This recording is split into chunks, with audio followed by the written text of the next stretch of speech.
حضرت عمر جن کو تخت حکومت پہ بیٹھتے تھے اور ان کا تخت کو سونے زبرجد کا نہیں تھا، مسجد نبوی کی چٹائی تھی، اور سارا دن وہاں بیٹھ کے لوگوں کی باتیں سنتے، اور جب رات کے اندھیرے گہرے ہوتے عمر بھیس بدل کے مدینے کی گلیوں کا گشت کرتے۔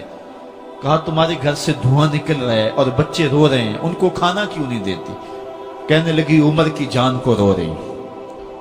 عمر کے پاؤں تلے سے زمین نکل گئی۔ کہا کیا ہوا؟ کہا 3 دن سے ہمارے ہاں کھانے کے لیے کچھ نہیں ہے، روزانہ بچے روتے ہیں اور میں ہنڈیا کے اندر پتھر ڈال کر کے نیچے سے آگ ڈالتی رہتی ہوں کہ بچے انتظار کر کر کے سو جائیں گے، کم وقت سو بھی نہیں رہے، اور وہ پتھر پکیں گے بھی کیا، اور میں عمر کی جان کو رو رہی ہوں۔ حضرت عمر کا کلیجہ دہلنے لگا، فوراً پلٹے، واپس بیت المال میں آئے، گھی کا ایک کنستر لیا، آٹے کی بوری لی، مرچ مسالہ جات بہت کچھ اٹھایا، اپنے کندھے پہ رکھا، بوری اپنی کمر پہ لا دی۔ عمر بیت المال سے نکلے تو آپ کے خادم اسلم نے دیکھ لیا، آگے بڑھا، کہا میرے آقا میں اٹھاتا ہوں۔ عمر کی آنکھوں میں آنسو ہے۔ کہا اسلم قیامت کے دن میرا بوجھ اٹھا لو گے؟ کہا قیامت کے دن تو اپنا اپنا بوجھ اٹھانا پڑے گا۔ کہا عمر کو آج اپنا ہی اٹھانے دو۔ حضرت عمر وہ گھی کا کنستر اور وہ آٹے کی بوری سر پہ اٹھائے ہیں اور اس خاتون کے گھر جاتے ہیں اور دستک دیتے ہیں۔ وہ جب دیکھتی ہے اس کی جان میں جان آ جاتی ہے۔ کہا جلدی جلدی آٹا گوندو، اور عمر سبزی کاٹنے لگ جاتے ہیں۔ حضرت عمر رضی اللہ تعالی عنہ سبزی تیار کر دیتے، ادھر آٹا گند جاتا ہے، اور پھر اوپر چولہا رکھا جاتا ہے، چولہے کے اندر آگ رکھی جاتی ہے، وہ کھانا پکانے لگتی ہے، آگ بجھتی ہے۔ تاریخ نے لکھا ہے آگ بجھنے لگتی ہے، عمر جھک کر کے پھونکے مارتا ہے، عمر جھک کے پھونکے مارتا ہے۔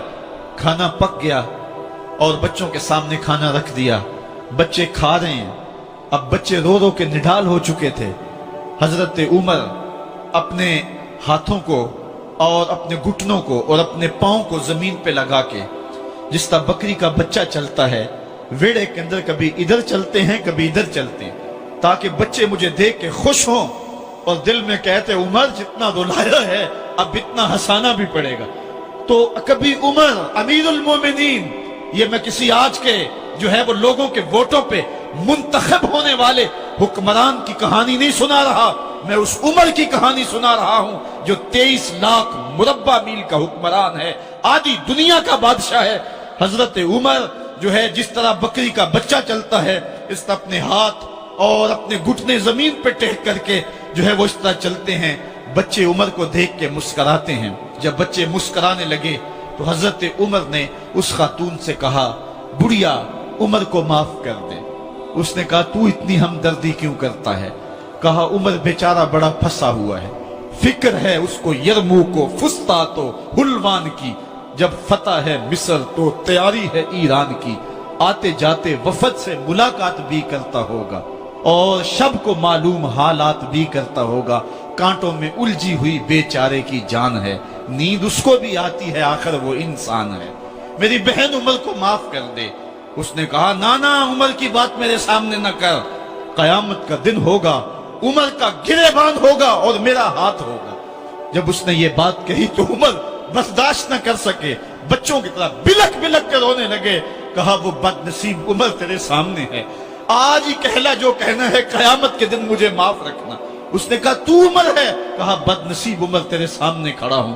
میرے عمر کہتے ہیں اگر دجلہ کے کنارے ایک بکری کا بچہ بھی پیاسا مر گیا، اس کا حساب بھی عمر سے لیا جائے گا۔